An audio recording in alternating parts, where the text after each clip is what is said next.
Oiê, eu sou o Vini, eu sou designer e tarólogo e eu trabalho combinando esses dois elementos para trazer para você mais direcionamento e clareza na hora de tomar decisão. Afinal de contas, é sempre muito bem-vinda aquela ajudinha extra quando a gente precisa resolver aqueles problemas que a gente não está conseguindo resolver. E nesse vídeo eu vou te contar como que o tarô entrou na minha vida, que é essa ferramenta holística maravilhosa que eu uso para fazer exatamente esses direcionamentos, né? Tudo começa lá nos confins de 2000 e pouco, quando eu tinha acho que uns 15 anos mais ou menos. E no caminho da escola que eu estudava, principalmente na volta, eu passava por um shoppingzinho. E nesse shoppingzinho tinha uma livraria, assim, no térreo, que era uma livraria super bruxesca, assim. Tinha uma seção de coisas mágicas e, né, livros espirituais e tal, muito grande. Eu lembro que eu sempre gostava de passar lá.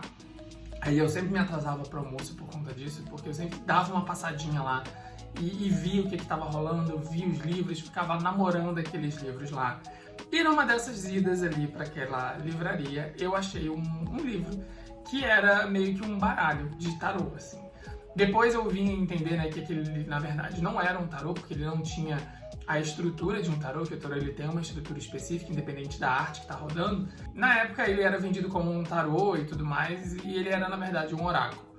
E eu lembro, inclusive, que uma das cartas era um gato preto, assim, porque ele era meio temático de bruxa, sabe? E era engraçado porque aquilo ali meio que ficou muito na minha cabeça. E eu comprei esse oráculo e trouxe pra mim, assim, e li o livro, achava super interessante, ficava meio que marcando ali o que aquelas cartas significavam. E estudando muito e começando a tirar aquele oráculo pra mim, foi assim, esse primeiro contato que eu tive com o oráculo de cartas. E aí tem uma história muito engraçada em cima disso, porque nessa época eu dividi o quarto com meu irmão. E o meu irmão, ele sempre foi uma pessoa muito medrosa nesse sentido de tudo que tem a ver com coisas mais do sobrenatural, digamos assim, né? E eu, pelo contrário, sempre tive muita atração por isso, ele sempre foi muito medroso nesse sentido. E aí eu lembro que nesse livro específico, vinha um ritualzinho assim para você consagrar o tarô, que é uma prática super comum, que toda vez que você tem um tarô, e é legal consagrar também e tal, para que aquilo tenha a sua energia. E nesse livro ele explicava também como que você consagra esse tarô. E eu lembro que era um ritual que você meio que podia botar vela, podia botar incenso e tudo mais, e aí eles davam uma direcionada assim no livro de como você fazia isso.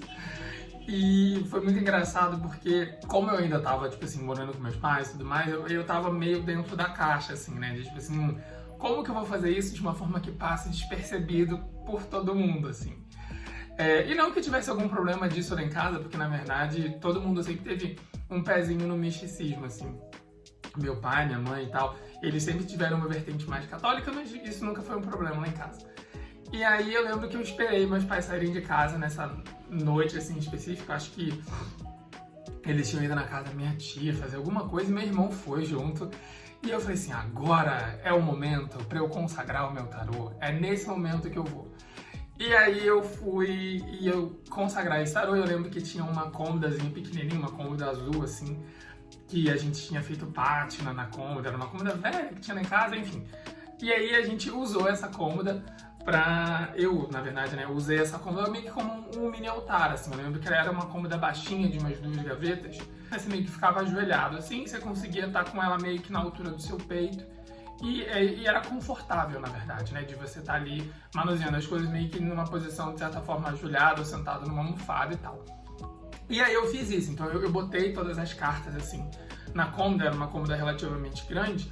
E como era um oráculo que não tinha muitas cartas, você botava todas as cartas assim viradas, você enchia aquela cômodazinha ali. E aí eu lembro que eu acendi uma vela, acendi incenso, aí eu já tinha, né, pedras e cristais e coisas, né, jovem místico.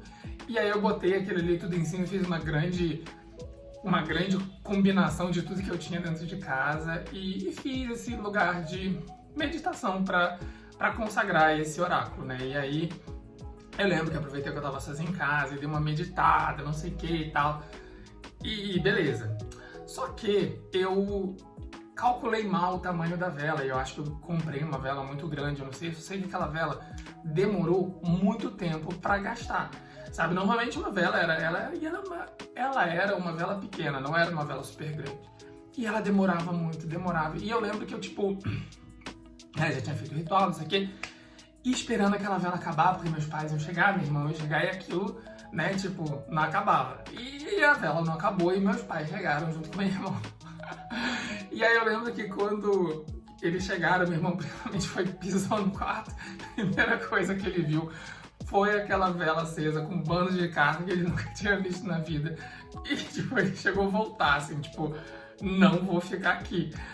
E aí eu falei com meus pais, não, porque eu comprei um oráculo e tal, e, né, consagrei e tudo mais. Meu irmão, com 2 olhos arregalados desse tamanho, não quis voltar. Tipo, naquele dia ele não dormiu no quarto, assim, e ficou um tempo meio que dormindo no quarto, meus pais morrendo de medo. E eu lembro que depois disso, eu comecei a usar esse oráculo muito pra mim mesmo, assim, de fazer consultas pra mim, como eu uso o tarô de uma forma geral. E acabou que outras pessoas começaram a ter interesse, na verdade, né, em receber o aconselhamento. Então, eu comecei a tirar pra minhas primas, aí depois comecei a tirar pra minhas tias, e começou a meio que formar uma filinha lá dentro de casa pra poder tirar carta comigo. E nessa época, os meus pais, eles sempre trabalharam fora, né, minha mãe também, e minha mãe, ela trabalhava numa clínica e ela chegava em casa, sei lá, umas 4 da tarde, mais ou menos. Saía de manhã e voltava umas 3 e pouco, 4 horas, no meio da tarde. E aí eu lembro que teve alguns dias que ela chegava em casa e tinha, tipo, fila de gente na sala esperando pra tirar a carta comigo, sabe? E aí ela começou a ficar um pouco irritada com isso. Falou assim, olha, acho que não é muito legal isso nesse momento, vamos, né, dar uma cortada e tal. E ela foi meio que dando uma cortada nisso. E logo depois também eu mudei de cidade, que eu passei no vestibular e tal. E aí foi uma coisa que literalmente foi ficando numa caixinha, que inclusive é uma caixinha parecida com a que eu tenho hoje, mas literalmente foi ficando numa caixinha e ficou guardada por muito tempo, assim. E esse despertar, ele veio mais aí, tem uns 2 anos, que foi quando eu senti muito essa necessidade de voltar a estudar tarô, mas aí, de fato, estudando e entendendo que aquilo que eu tinha não era um tarô, o que eu tenho hoje, de fato, é por conta do sistema e tal, e trazendo isso de novo pra minha vida, dando uma resgatada.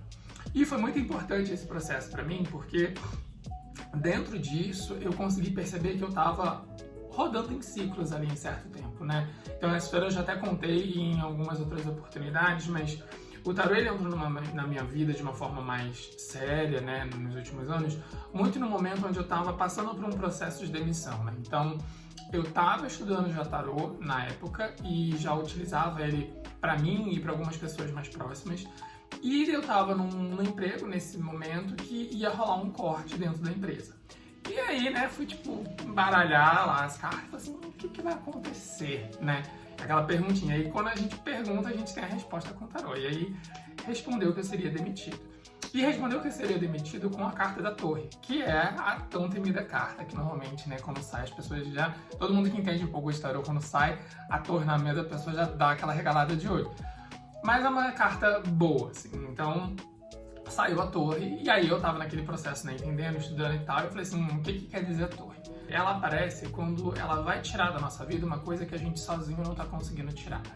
Então é importante ter esse entendimento da torre também, muito no sentido de que é um certo livramento, né? E às vezes pode ser um livramento que é difícil, porque chega, né, tipo, e taca o terror em tudo, mas é um livramento. Então, foi importante eu também entender e ter esse processo com a torre, porque isso me fez perceber que eu tava andando em ciclos, né? E aí foi quando caiu a ficha que pela terceira vez eu já tava me encontrando na mesma situação do ponto de vista profissional. Eu tava no emprego, esse emprego tava tudo muito bem, até que chegou um ponto que, vamos ter um corte, um cliente super grande saiu, vamos precisar reduzir a equipe, ou, né, alguma coisa nesse sentido acontece e tem uma demissão e todo mundo vai, e grande parte das pessoas são mandadas embora, e eu inclusive. E aí eu entendi que aquela era literalmente a terceira vez que esse tipo de situação estava acontecendo na minha vida. Aconteceu em 2015, aconteceu em 2019, depois aconteceu de novo em 2021. E você fica assim, cara, como assim isso está acontecendo de novo? 2021 não, 2022. Como assim isso está acontecendo de novo na minha vida? Sabe? E foi nesse momento que eu falei assim, bom, eu acho que eu tô fazendo alguma coisa errada, né? Porque é como se estivesse vindo naquele joguinho da vida e aí você cai na casa e fala assim, volte 3 casas. Aí você vem de novo, volte tantas casas. E eu tava nesse ciclo assim, né? Tipo, volte casas, volte casas, volte casas. E o tarô foi muito importante pra mim fazer perceber isso. Fazer perceber que, beleza, agora que isso foi tirado da sua vida de novo, Qual é o caminho que você vai seguir? Para onde você está indo? O que você está fazendo, sabe? Então, é muito importante esse direcionamento, porque eu acho que ajuda a gente, às vezes, a ver as coisas de um ponto de vista superior. Não superior melhor, mas superior no ponto de vista de uma vista meio de pássaro mesmo, sabe? Assim, quando você olha a coisa por cima, você entende, se eu for por aqui, vai dar ali e tal, e você consegue fazer um planejamento um pouco melhor. Então, foi muito importante para mim e hoje eu consigo ver que fez diferença, porque apesar de eu estar num lugar que, beleza, tava de certa forma seguro, tava, né, tipo, ganhando meu salário e tal, eu tava num lugar extremamente fatigante, extremamente exaustivo, onde eu não tinha tempo para fazer as coisas que eu queria. E o tarô entrou muito nesse lugar exatamente de respiro, né? Porque quando eu voltei a estudar tarô, foi tipo assim, cara, eu tô o tempo inteiro trabalhando, eu não tô fazendo nada pra mim. O que eu posso fazer que seja só meu, sabe? Que não tenha a ver com nada desse emprego. E foi quando o tarô voltou. E aí depois ele voltou e tomou essa proporção e foi me mostrando esses outros caminhos de tipo assim, cara, você não precisa necessariamente ir por ali, você pode ir por outros lugares. Então, o que eu acho super mágico do tarô é muito essa clareza de direcionamento e também uma calma que traz, porque pra mim acho que foi muito essa sensação também. Porque das outras vezes que aconteceu, quando eu não tinha esse apoio do tarô, rolava uma ansiedade, assim, sabe? Tipo assim, ai, nossa, deu ruim agora, pra onde vai, o que vai fazer, não sei o que e tal. E com o tarô dessa vez eu entendi que foi um processo mais calmo, mais maduro, sabe? Onde eu podia, tipo, tirar direcionamentos, entender caminhos, e entender para onde eu estava indo, o que eu queria, para onde eu queria chegar, aonde eu queria chegar. E isso me ajudou muito. Então hoje eu consegui estruturar uma empresa, né? Então eu já estou atuando em outros lugares, numa rotina muito mais tranquila, fazendo uma coisa que eu gosto, tendo tempo para estar aqui conversando e desenvolvendo lugares também como o tarô.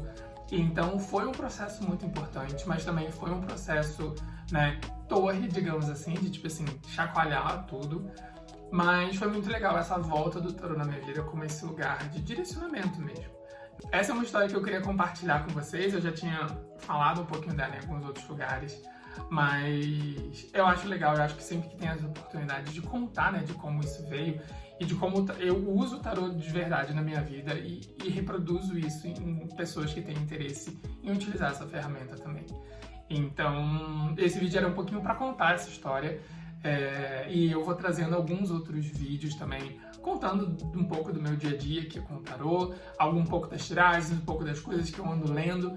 E espero que tenha feito sentido para você que está aí. Se você tem interesse em realizar uma tiragem de tarô, se você está passando por um momento que você fala assim, putz, talvez esse direcionamento fosse muito importante para mim agora, entre em contato comigo.